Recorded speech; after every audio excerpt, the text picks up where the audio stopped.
So is this live? Yeah. Oh, good. We're live. We're live on video. All good. Okay. So, well, I'm very happy to introduce Nicolas, who's going to be talking to us about dark matter and physics. So here you are, Nicolas.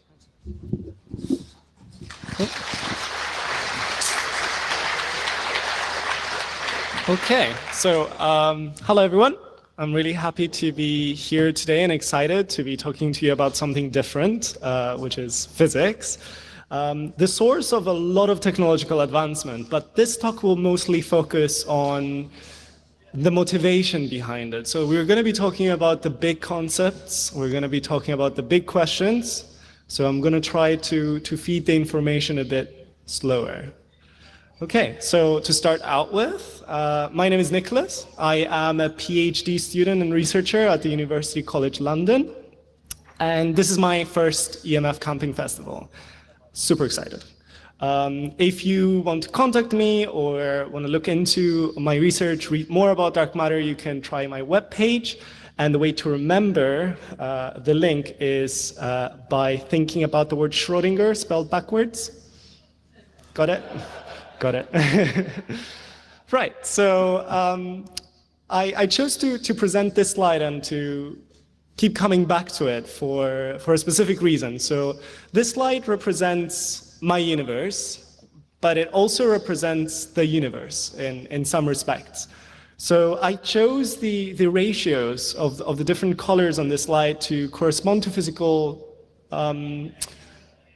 things in the universe. So the white background covers 70% of the slide and represents the amount of dark energy that exists in the universe. The only thing we know about dark energy is that it's a mysterious quantity. It's a mysterious physical object that currently dominates the universe and drives the expansion of the close by local neighborhood of stars. So if we look at the sky, everything is moving away, and the further away it is, the faster it moves away from us. So that's that dark energy, and that corresponds to 70% of everything in the universe. Now we come to the red outline of the matter text. That corresponds to everything we interact with. Matter, normal stuff, chemicals, atoms, light, everything that you may think of, every worry, every thing, memory, happiness, sadness is contained within that red outline and corresponds to only 5% of the observable universe. The rest is what we call dark matter and is just shown as a cutout in this picture. And I just chose to put it as a cutout because that's what we're going to be exploring. We're trying to to see behind this quantity today. That is 25% of the observable universe. This idea that there's 5 times more matter in the universe that we don't have access to really frustrates me and drives a lot of my motivation into my research. Just to put that into perspective, try to put down 6 features that define yourself. So I am a gay, hardworking physicist, I like creative things, I love hanging out with friends, and I spend a lot of time contemplating life. Now, picture if people walking into the room could only see only one thing. They could only see me as a workaholic or just somebody that hangs out with friends all the time. I'd be really frustrated. That's what the universe is feeling right now. We only have access to 5% of it. We only have access to a fifth of what we could have access to. There's so much more to know. Conversely, picture your favorite canceled series. Imagine if somebody was holding 5 more seasons of it somewhere in their basement. How much would you want to hunt that person down and watch those 5 seasons? Right, so dark matter, it's really hard to interact with. It's really elusive. So how did we come up with this idea? How do we even know that it's there? We can owe that to these 2 people. On the left, we have Austrian astrophysicist Fritz Zwicky, really interesting character. His research pioneered the field of dark matter, and he's the person coining the definition. So he originally called it non-luminous matter for its characteristics of just being not there or not emitting any light. On the right, we have Vera Rubin, amazing American astrophysicist who brought the idea of dark matter back to life and also made the subject of dark matter as one of the outstanding questions in modern physics. So the way these two people managed to prove that there's something in the universe we don't quite understand is by looking at how things move. So in the background of this slide, I chose to present two revolving systems of objects. On the left, we have a system that revolves slower. There's less stuff in it. And for it to be revolving at that speed, there doesn't need to be a lot of gravity holding it together. On the other hand, on the right-hand side, we see a system that's moving a lot faster.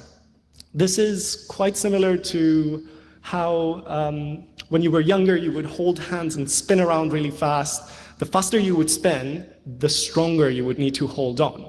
So if things are spinning really fast, that implies that there must be some really strong force holding it together. And in the cosmic scales, that force is gravity. To have a stronger force, this implies having more stuff in your system. So what they did was they just studied the way galaxies moved and how things within galaxies moved, and then they kept getting wrong numbers. The numbers didn't add up.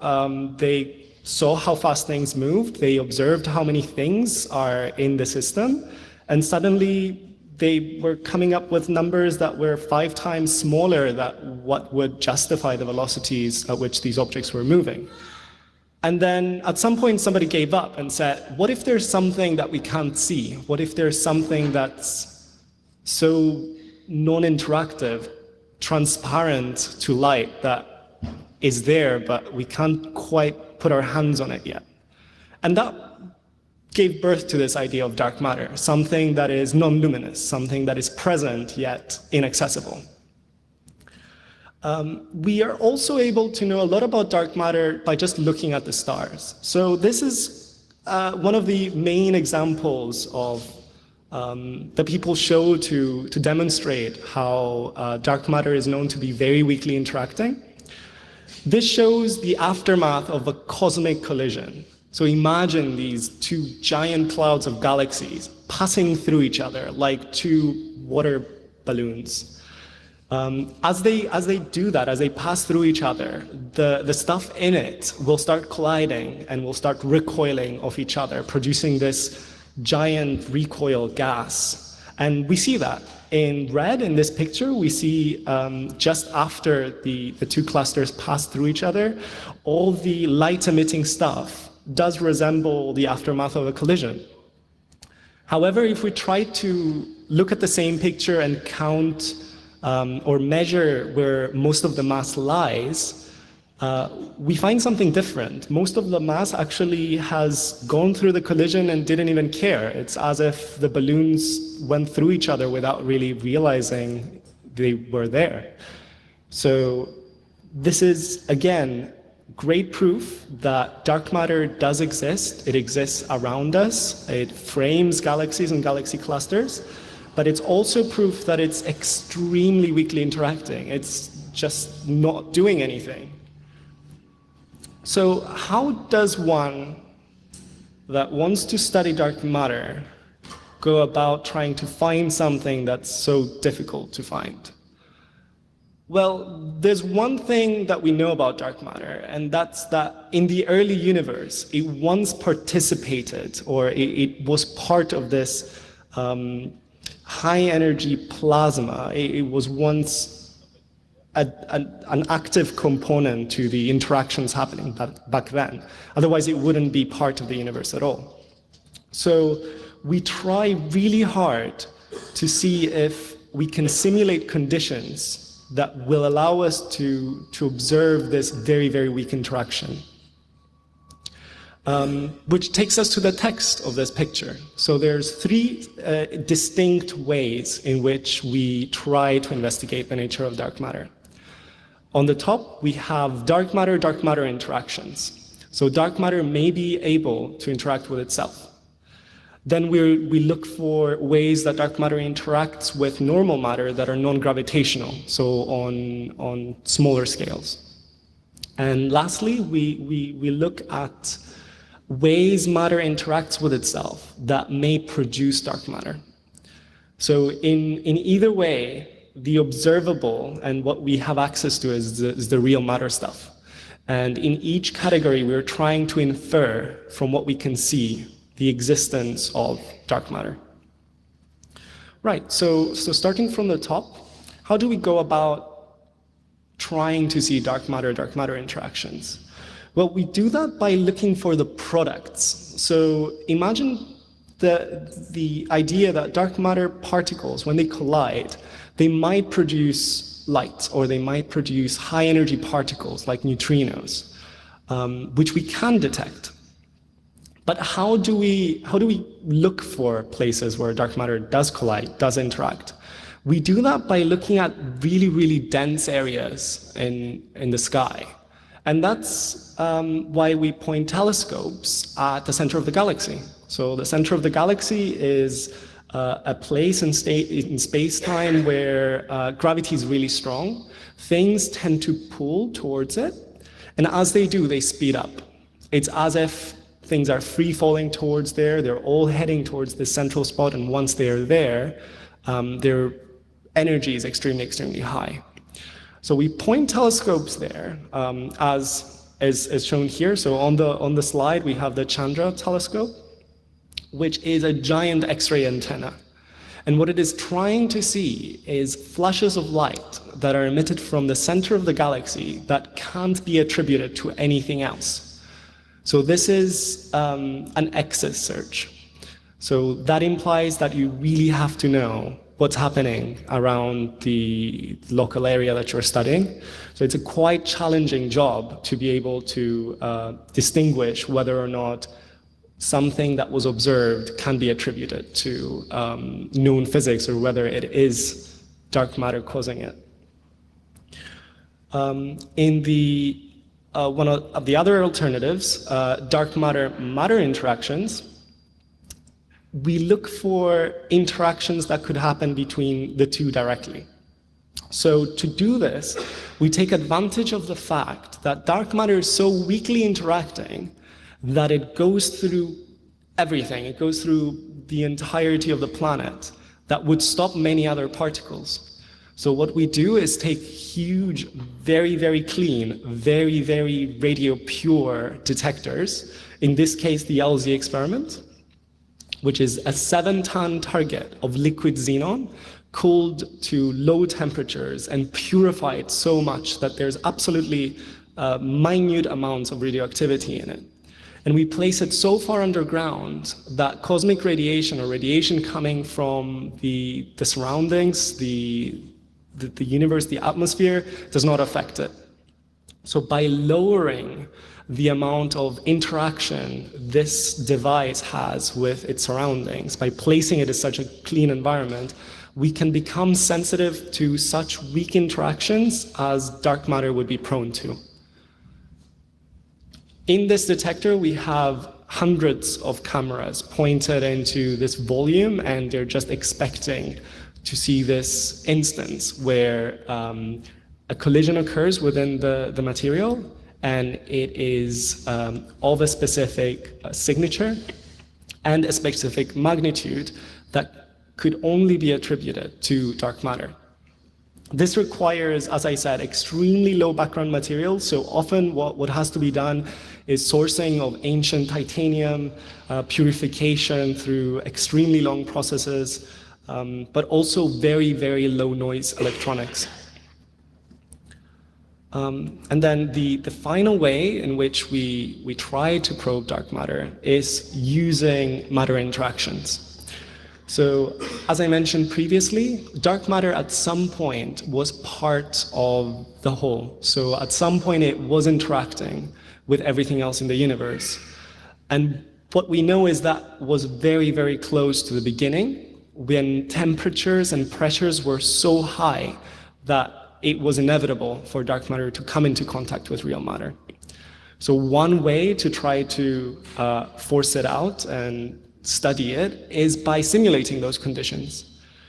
The Large Hadron Collider simulates the energies and pressure that were present in the early universe by smashing particles together at extremely high speeds. As this is done, extremely high energies are released and multiple other types of particles are generated. Then what can be done is looking at the output of such a collision using a detector such as the Atlas detector and sifting through the data, trying to look for inconsistencies. So you can't really look for something that didn't leave a signature, but you can look for things that don't make sense.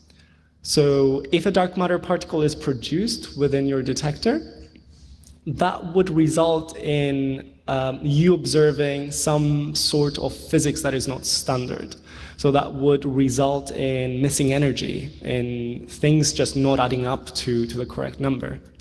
By adding all these effects together, one can say with confidence whether or not a dark matter particle was produced or not. So in conclusion, this is the general approach to studying dark matter, something so elusive that is essentially making fun of the scientific community trying to study it. Something that we know is there, we know a lot about it, yet we can't really study it in a way that would allow us to prove its existence and study its features. If in the future we do manage to prove, and we do in some way manage to interact with it, I'm not sure whether or not it could be used for something quite so exciting. So every time a new scientific discovery is made, everybody accepts and expects and anticipates the applications it might have. In the case of dark matter, because of the difficulty in its handling, we wouldn't really be able to utilize it for information transfer. We wouldn't be able to utilize it for energy transfer. But we can use it to study extremely early periods of our universe.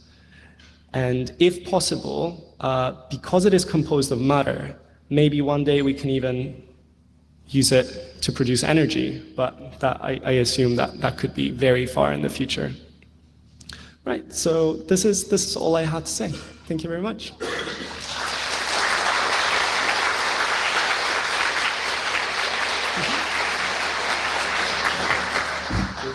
Yeah, so we've got time for a couple of questions if anyone's got any. Oh, yep, we do.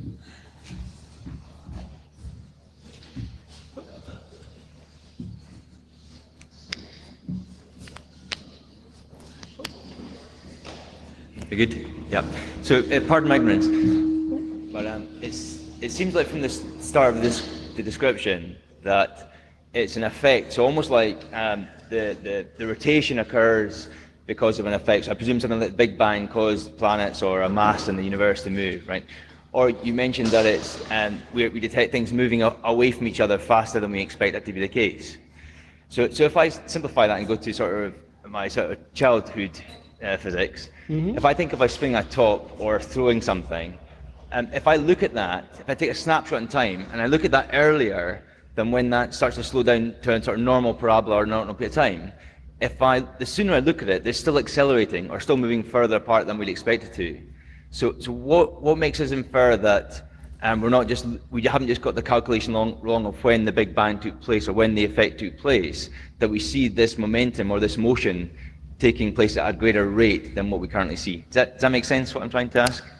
Let me see. So so the question is with regards to whether or not we can say that with confidence whether the observations do represent an expansion of the universe that is currently happening and not an earlier instance of... Well, yeah, I guess so. So if you just take the rotation of the objects around, let's say, I don't know, a black hole or whatever the mass was in the middle, right?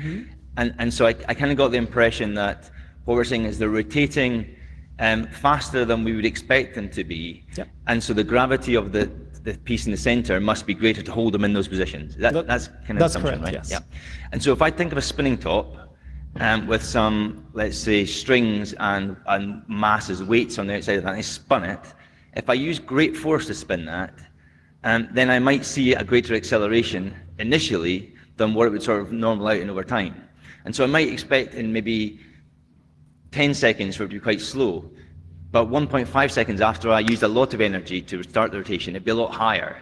And so I might see the similarity. So my question really is, what if the energy being applied to objects in the universe moving away from each other, or bodies rotating around each other, the energy is greater than our calculation is, and so we see those moving faster than we originally anticipated? So it's always possible for calculations to be wrong. And what we can do is keep cross-checking all the measurements that we have. What I can say is that through multiple independent measurements, so far the inconsistencies remain. So general relativity was recently 100 years from its proposal being proven correct by gravitational waves. That was a huge milestone in science because that confirms our trust in general relativity, which is the groundworks for most of these concepts are built on. Okay. We can have a longer conversation Sure. later over a drink. Thank you very much. Thanks. There's somebody just behind you. Oh, sorry. Talking to this? A bit louder? Hello? Yeah. Yeah, okay. So, as I understand it, dark matter is kind of a fudge factor, right? We don't know what it is, but we know there must be something there. There must be this much of it for the numbers to work out against what we observe, right? Mm-hmm.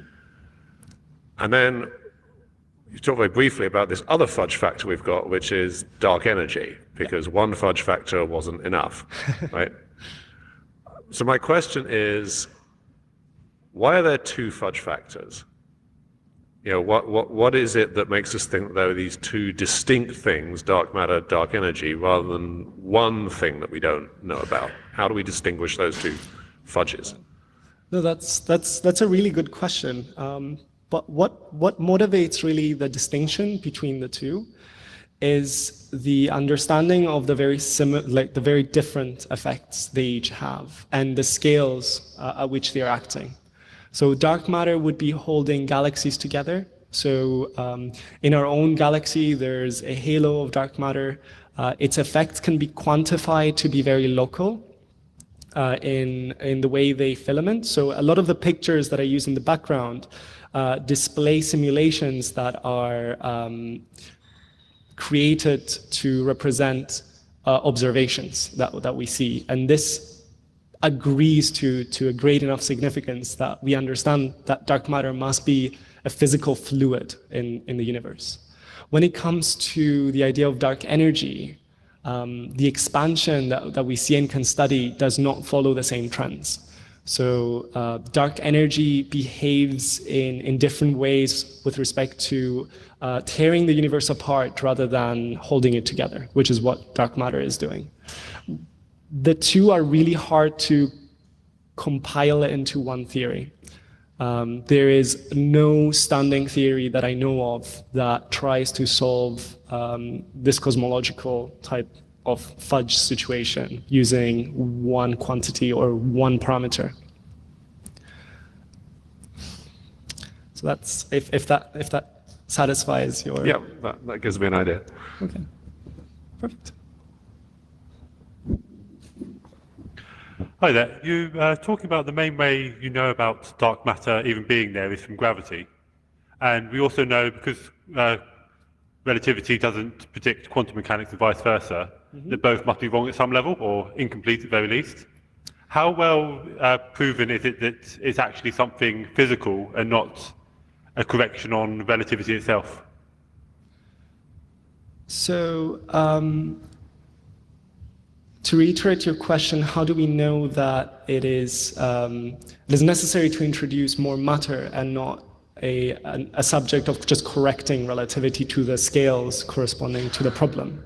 Correct, or unknown bits of relativity that vary more in distance. There's actually a huge chapter in dark matter known as modified gravity, which studies these effects. What it tries to introduce is the idea of scale dependence on the way gravity acts. It is usually not the most graceful of theories because it is trying to introduce many more parameters than simpler models. So they are often not presented as the most elegant ones. In addition, most of them were killed recently with the detection of gravitational waves. So the speed at which gravitational waves travel and the frequency at which they're observed would not be the same given modified gravity was in effect. It is still on the table. Some theories survived the release of the gravitational wave results, but they're heavily disfavored.